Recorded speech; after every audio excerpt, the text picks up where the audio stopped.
Sa iyong pagdating dito sa Pilipinas at sa iyong pagstay sa hotel quarantine, nais mo bang malaman kung ano ang kailangan mong i-prepare at ma-expect kapag ikaw ay nagpa-swab test? At kailan ang release ng iyong resulta? Kailan pwede magpa-check out? Yan po ang alamin natin dito sa ating video. What will you expect on your swab test day for arriving travelers, OFW, non-OFW, and foreigners?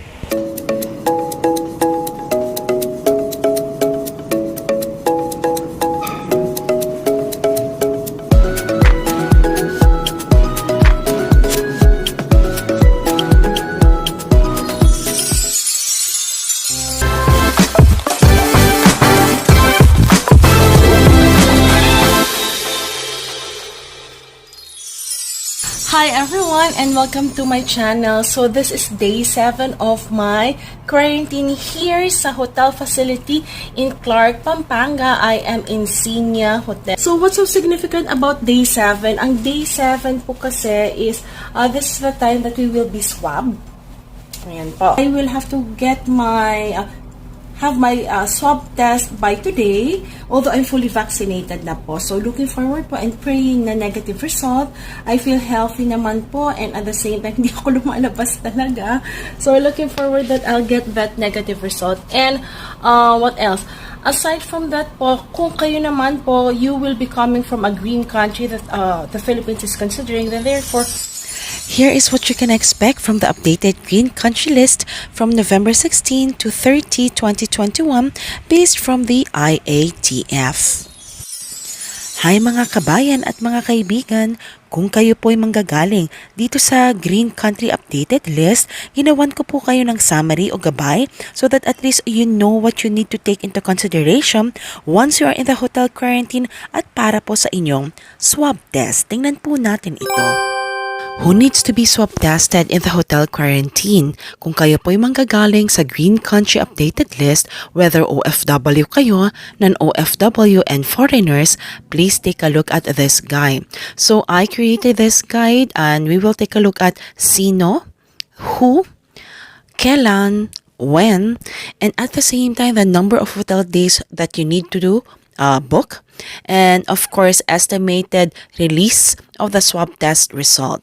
So tingnan po natin, if you're coming from the green country, kung ikaw ay fully vaccinated pero you'll be coming to the Philippines, whether you are a foreigner or a Filipino, yet without the negative RT-PCR test result, then therefore ikaw ay kailangan mag-undergo ng swab test sa isang hotel quarantine. So you have to pre-book po. So on the day of your arrival or as scheduled in the hotel, that's the schedule of your swab test. So around how many number of days for booking? So at least 2 to 3 lang po. If you get swab tested on the day of your arrival, so the result might be released within 24 to 48 hours. So again, yun po yung turnaround time na binibigay nila. That's why they're advising you to at least have 2 days or 3 days booking. Madalas naman po, so far it's either 24 hours, it can be released already, or if they are that fast, then possible naman po 12 hours.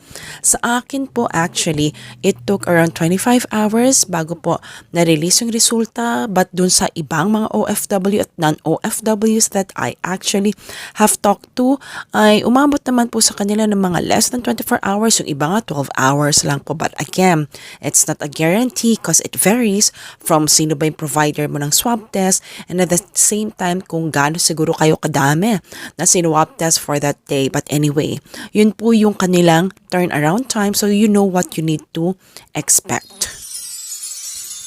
And then another classification, if you are fully vaccinated and you are a guardian or a parent and traveling with minors, then therefore, even if you're fully vaccinated, if you're the parent and guardian, you need to accompany the minor na hindi pa po vaccinated. So, ibig sabihin, yung total number of days na kailangan yung tumigil sa quarantine will become An estimate of 6 to 7 days po. Bakit? Kasi yung swab test will be on the 5th day. So, kapag na-swab po ng 5th day, so the result could take 24 to 48 hours. Kaya a possibility 6 to 7 days po. Pero yung pre-booking na hinihingi po lang nila is at least 6 days. So, hoping lumabas na po yung resulta on the 6th day. Merong ilan sa inyo mga kabayan at kaibigan na nagtatanong sa akin, paano Jamey, kung sakasakaling minor siya at infant na hindi naman kasama sa category ng kailangan or maari ng bakunahan, like they are 11 below. Paano na yung classification namin as parent or guardian kung kami ay fully vaccinated at we are from a green country, so magko-quarantine pa rin ba kami? Or pwede na kaming, we can go home once na dumating kami sa airport since we are from the green country. Ganito po. As per IATF guideline, all the minor children traveling with their fully vaccinated parents or guardian po shall be required na i-observe din ang quarantine protocols corresponding sa vaccination ng mga bata. So, a parent or guardian shall therefore accompany po ang batang ito in the quarantine facility for the full term of the latter's facility-based quarantine period or kung ano man po yung quarantine length ng bata na who will be traveling with you. Kahit fully vaccinated ka po, kailangan nyo pa rin sundin kung ano po yung quarantine days po ng bata. Kung ating titingnan po itong IATF guideline, kung ang mga batang kasama po ninyo who will travel with you ay can be vaccinated at hindi po sila vaccinated, then therefore follow nyo lang po kung ano yung number of days ng quarantine nila. And from the green country, it will be again estimate po na 6 days at ika-5th day ang swab day. Paano kung merong mas bata pa po kayong kasama na at this point in time sa Pilipinas hindi pa allowed ma-vaccinate? Ano po yung magiging quarantine protocol po ninyo? This is the one that I'm still waiting a reply po. Chine-check ko po ito from sa ating mga authorities o sa personal in charge for this po. So wait po lang natin. Kapag na-receive ko po yung reply, I will definitely inform you about it para at least accurate po yung sagot natin. Ako po sa paningin ko, kung babasahin ko po yun, that's how I interpret it. Only those children who are required to be vaccinated. Kumbaga, you will follow their vaccination status kung sakasakali po na hindi pa sila bakunado. Now, if there's anyone younger, para sure lang po tayo, I'm waiting po for the clarification. Message nyo lang po ako sa comment box kung sakasakali yan ang situation nyo, and once I receive the reply na po, yun po ang i-inform ko sa inyo para at least the information we got is accurate. And when you travel, kumbaga, hindi po kayo nag-aalala na ano po ba yung status ninyo, kung nyo po bang mag-book or hindi. So, message na po kayo sa comment box. And then for our last category, for anyone who's flying from the green country, whether you're an OFW, non-OFW, or a foreigner, then therefore, if you are not vaccinated, partially vaccinated, or your vaccination status cannot still be determined or confirmed, then ang inyong swab test will be on the 5th day. So, ang number of days mo rin na kailangan i-book ang hotel ay 6 days. So, automatically po, titingnan po yan. Kailangan may pre-booking po kayo ng hotel before you even fly because it will be checked sa check-in counter. And then, kapag na-swab test po kayo on the 5th day, kailangan nyo po na mag-intay. Again, turnaround time ng swab test release is within 24 to 48 hours. However, hoping po tayo na at least a little bit earlier para at least upon check out po from all the green countries, kailan po yun. So once you receive po yung release ng inyong result, you don't have to wait any longer. As long as wala pong curfew dun sa area na yon, then you can actually check out. So pag-usapan po natin pamaya ano ba yung kailangan nyong i-present para maka-check out po kayo kaagad. And for everyone who will be arriving from the green country to the Philippines, you are advised to have the 14 days self-monitoring. For day 1 will be your arrival day. Even nakauwi na po kayo just in case of any symptom. Now, how do they do the counting? Iba rin po ang counting ng number of days here in the Philippines compared po sa UK. So, the time that you arrived here, yun na po yung kinoconsider natin na day 1. Yan. So, ngayon, 17. So, estimate po, ika-10 araw ko is 20. So, looking forward that I'll be able to go home very, very soon. Gusto ko na rin po makauwi. At may mga, kumbaga, I have meetings also on that day that I will be released. So, I hope I could be able to go home early so that I will not be doing the online meeting while nasa daan po. I could do that, pero mas maganda pa rin po kung strong internet. Hindi po ba? Now, what else? At ibabahagi ko naman po sa inyo ngayon, ano ba mga swab test protocol para po sa inyo na manggagaling sa yellow countries. So, pag sinabi po nating yellow countries, lahat po ito ng mga bansa na hindi po galing or hindi po included sa red and green countries. Na-share ko na po kanina kung ano yung mga green countries. Ito naman po, ang dalawang red countries lang po natin ay Faroe Islands at the Netherlands from November 16 to November 30, 2021. So it means po, lahat na po ng ibang bansa na hindi natin nabanggit, belong po yan sa yellow countries. So kung belong po ang inyong country doon, then pakinggan nyo po itong mga requirements who needs to be swab tested in the quarantine hotel. From the yellow country, sino po ba ang kailangan maswab test sa hotel quarantine? So tingnan po natin. Unang-una po, fully vaccinated individuals from yellow country. Kasama na po yan kung kayo ay OFWs, non-OFWs, and foreigners. So who? Mga fully vaccinated from the yellow country. So kailan kailangan bakunahan? Kung kayo po ay fully vaccinated, kung ikaw ay fully vaccinated at galing ka sa yellow country, OFW ka man ng OFW or foreigner, ang iyong swab test day ay on the 5th day. And then, total number of days na kailangan ka mag-book sa hotel ay at least 6 days. Kasi, yung release of the swab test result is 24 to 48 hours. At once na na-receive mo na ang negative result ng swab test mo, anytime between this, pwede na po kayong mag-check out. Basta, hindi po masyadong gabi kasi some of the hotels po, they have to abide by the curfew po. Pero kung wala naman po, then you can definitely check out. If you're fully vaccinated, and you're traveling with children or minors who are not yet vaccinated, then you will have to follow, katulad po nung na-explain ko kanina din, you will have to follow yung number of days of quarantine na required po doon sa mga minors. So for anyone who's coming from the yellow country, it will be, the swab test day will be on the 7th day at ang inyong booking is at least 8 days po. Again, the release of the swab test result may be 24 to 48 hours at once you and the minors have received po yung result, then you can actually check out.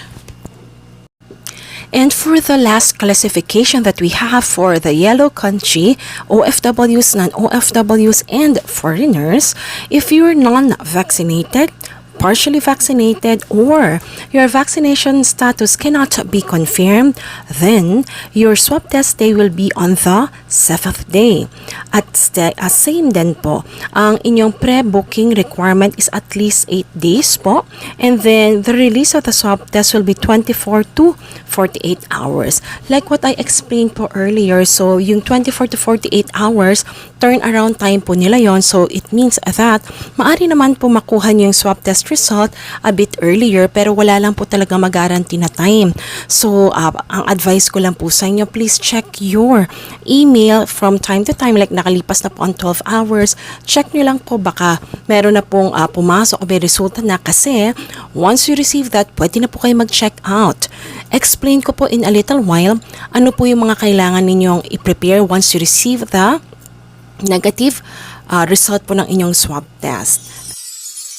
Sa mga kabayan natin at mga kaibigan na galing sa yellow country, OFWs, non-OFWs, and even foreigners po who have visa, not tourist po at this point in time, hindi pa po allowed. If you're fully vaccinated, after your check-out, please ensure that you complete your home quarantine until the 10th day. counting your first day of arrival here in the Philippines as your first day. And then, for fully vaccinated who traveled with children, since you'll be at home already, so you can quarantine then po, home quarantine for until the 10th day since you're fully vaccinated. And for others who are not yet fully vaccinated or partially vaccinated or again not yet confirmed, so your home quarantine will be until the 14 days. So these are actually what you have to take into consideration if you're flying to the Philippines from the yellow country. And if you are coming from the red country, if you're either from Faroe Islands and the Netherlands, eto naman po, paano po yung swab testing ninyo in the quarantine hotel? Now, based from our IATF, kumbaga guidelines and protocol po, when we talk about red country, so the inbound international travel of all persons regardless of the vaccination status coming from or who have been to the red list countries, jurisdictions as well as territories or any part po of the Philippines, hindi po sila i-allow except kung kayo ay Filipino returning to the country via government initiated. Again, hindi po i-allow unless kayo ay Filipino returning sa ating bansang Pilipinas via government-initiated repatriation. It could be a non-government-initiated repatriation and it could be bayanihan flights may be allowed entry. Now, lahat po ng travelers coming from or who have been on red list countries or jurisdiction shall be governed by the following entry, testing, and quarantine protocols. So, lahat po ito katulad ng sinasabi ko sa inyo, ano man po ang vaccination status po nila. So, unang-una po, ayan. So, when we talk about only Filipinos po, walang foreigners po, whether fully vaccinated ka po, non-vaccinated, partially vaccinated, vaccination status cannot be confirmed, or you're fully vaccinated and you're traveling with minors. So, pare-pareho lang po ito. So, ang iyong, kumbaga, swab test day, once you reach the Philippines, ay on day 7. And then makikita nyo rin po kahit day 7 po ang inyong swab test day and then 24 to 48 hours po ang estimate time of release ng result kahit po dumating ang resulta ninyo earlier. Like for example po, ika-7th day dumating ng resulta nyo 8th day, hindi pa rin po kayo ipapa-check out since you are from the red country. So iintayin nyo po yung ika-10 araw. And on the 10th day, kayo po ay pwede nang mag-check out and then you have to do self-quarantine po until 14 days. Ayan po. And later, i-share ko sa inyo ano po ba yung mga kailangan nyo i-prepare na documentation before your check-out. So, yan po ang ating swab test guidelines when it comes to anyone who's traveling from the red country na mga Filipinos. Other than that, oh well, hindi pa po ako nakakatulog ng maayos. Jet lag pa rin po kasi 7 hours behind ang United Kingdom. So, ganun pa rin po ang body clock ko. Usually, early morning na po ako nakakatulog dito. So, hoping po after the swab test, I could get some sleep. Hindi pa po ako natutulog at this point in time simply because, yun nga po, yung body clock ko is still adjusting po sa Pilipinas. It might take me 1 or 2 weeks before I can actually be fully adjusted. But anyway, ayan na. Few minutes na lang po. I'll just prepare and then sama ko kayo doon. Sige, saglit lang po. I'll just prepare. Ready na po. So, I have to bring 3 documents. So, you have to bring 3 documents. Pinaalala po nila yon.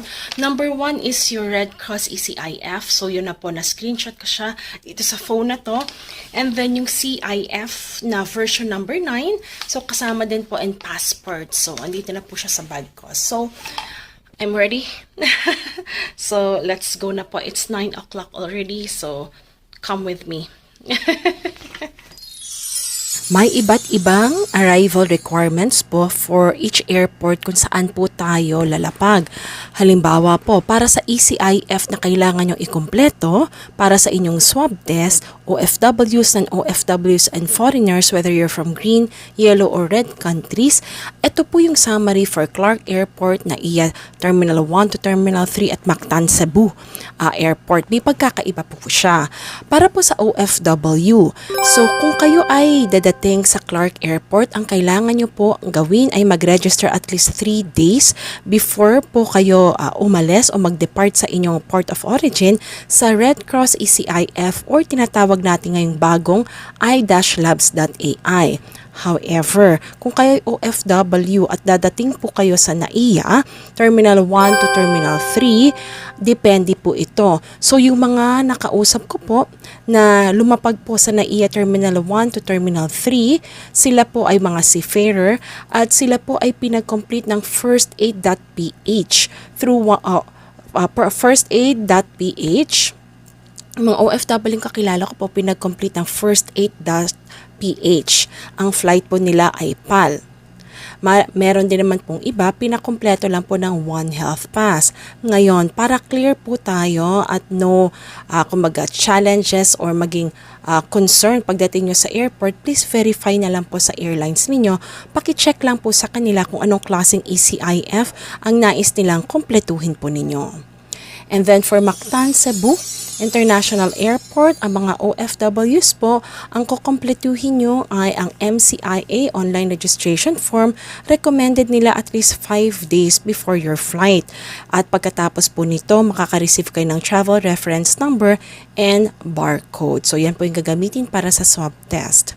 Para naman po sa mga non-OFWs and foreigners, kung Clark Airport po kayo, PadLab po ang inyong kumbaga swab test provider, at ito po hindi na kayo magkukumpleto ng another registration form kung hindi po through One Health Pass lang po ito. Kumpletuhin yung One Health Pass and after that meron kayong link na makikita po na payment channel for PadLab at idadire kayo sa PadLab payment channel po para magbayad.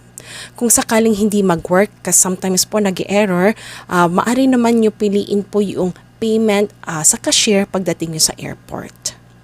And then for NAIA Terminal 1 hanggang Terminal 3, depende rin po kung sino ang airline provider po ninyo or airlines or ang flight po ninyo. So kung ito po ay with PAL, so Detoxicare po, usually ang partner airlines po nila, and kapag kinumpleto nyo rin po ang One Health Pass at at the end, kapag natapos na po at nakuha nyo yung QR code, meron po again green button doon at sasabihin ay just press this for the payment channel ng Detoxicare. So kung sakasakali po hindi po PAL at iba pong airlines ito, paki-check na lang po sa inyong airlines at maari din pong PadLab ito at through One Health Pass. Yan po. At kung sakaling sa Mactan, Cebu International Airport, ang gagamitin nyo po ay hindi One Health Pass, kundi again, same as the OFW MCIA online registration form at magkakaroon po kayo ng travel reference number and barcode. So yan po yung para sa ating tatlong airport na sinamarize po. So ito po yung kailangan nyong i-complete for your swab test na tinatawag po nating electronic case investigation form. Yan na po, magpapa-RT-PCR test na po ako. So, bababa na po ako sa swabbing area. So, yan po. So, let's go.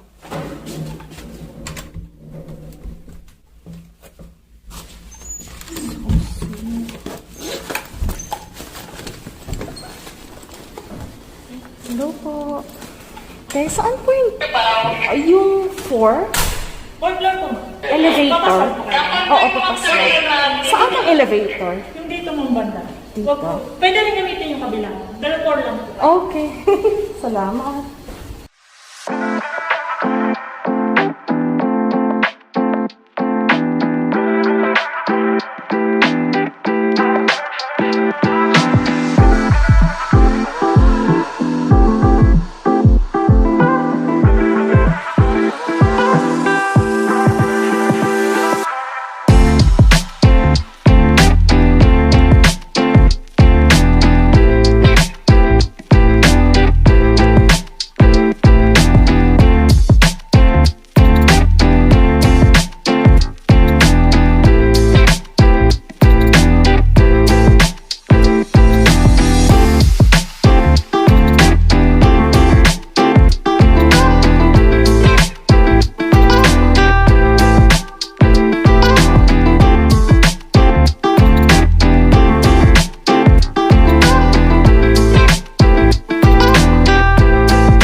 Parang naliligaw yata ako.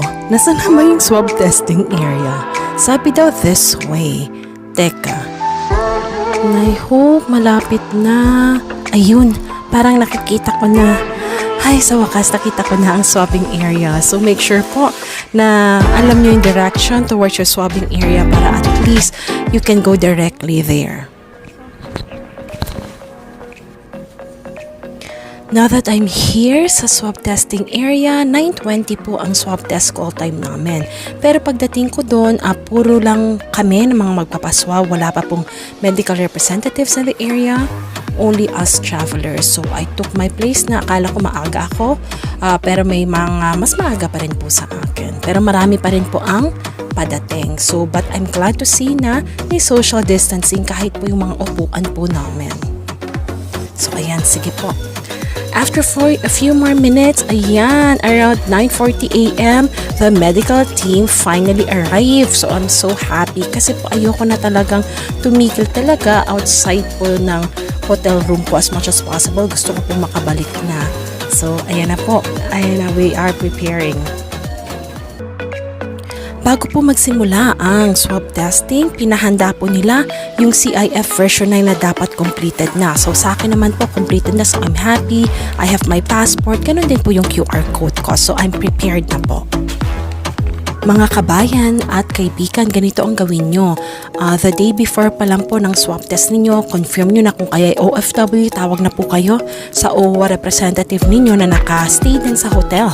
At tanongin nyo ano ba yung mga kailangan na dokumento na kailangan nyong dalihin kapag nagpa-swab test kayo. And make sure dala nyo yon sa mismong araw. Same thing po. For non-OFWs and foreigners, please just make sure that you also have all the documents that they will be requiring from you if you will be in the hotel quarantine for the swab testing. So you can double check that with a number that you got po for whoever the swab test provider is, whether PadLab po yan, Detoxicare, or kung sino man po ang napili po ninyo. So that at least you'll be prepared at ready na po magpa-swab like me. Ito po, since ako ay sa Clark International Airport, ito po yung mga kailangan nating i-prepare mga OFW. Ayan na, it's my turn. Una po nilang hiningi ang passport at ang CIF form. And then, hinihingi na po sa akin yung dashlabs.ai na QR code ko po. Ayan. So, ina-access ko po siya nang sa gayon ay maibigay ko po agad. Pagkatapos po nila i-check at verify, mabilis lang naman po. Tingnan nyo, ilang seconds lang po. And then, they will give it back to me. And then, punta na po ako sa aking actual swab testing. Now that I'm done when it comes to verification at registration, now it's time po for my swab testing.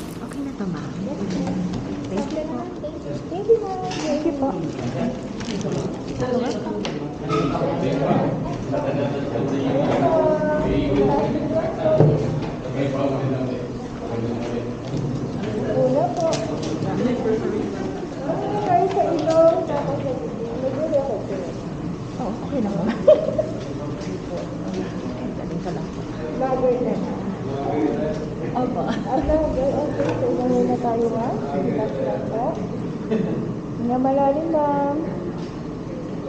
Okay, bibig na po. Sabihin lang yung po, Tapos nga hindi na. Hindi ko nakikita.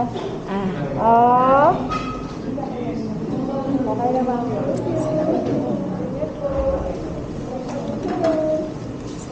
Salamat po. Sabihin ko yung vlogger mo, ma'am. Sige ma'am. Anong name mo, ma'am? Global Trainer Jamey Iris. Global? Global Trainer Jamey Iris po ma'am. Sige po ma'am. Thank you po.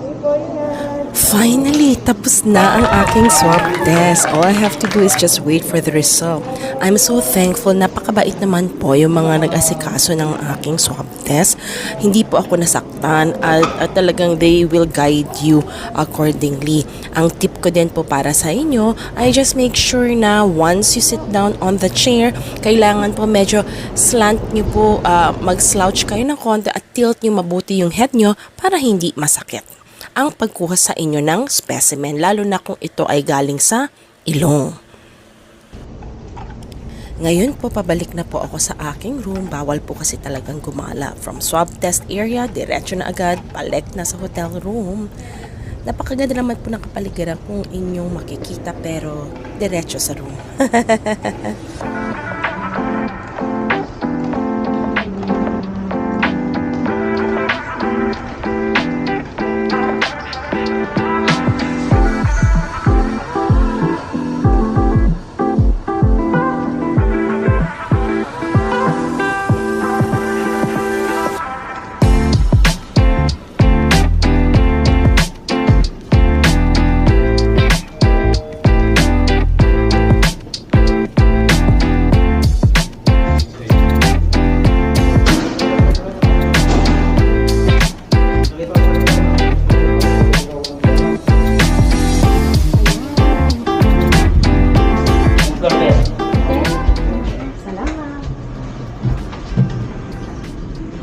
Nung 11 ka din dumating.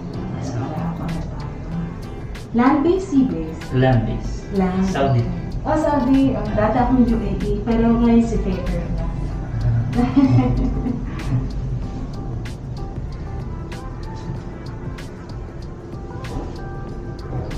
Ayan, 8 na. Yan ako. See you, God bless. See you.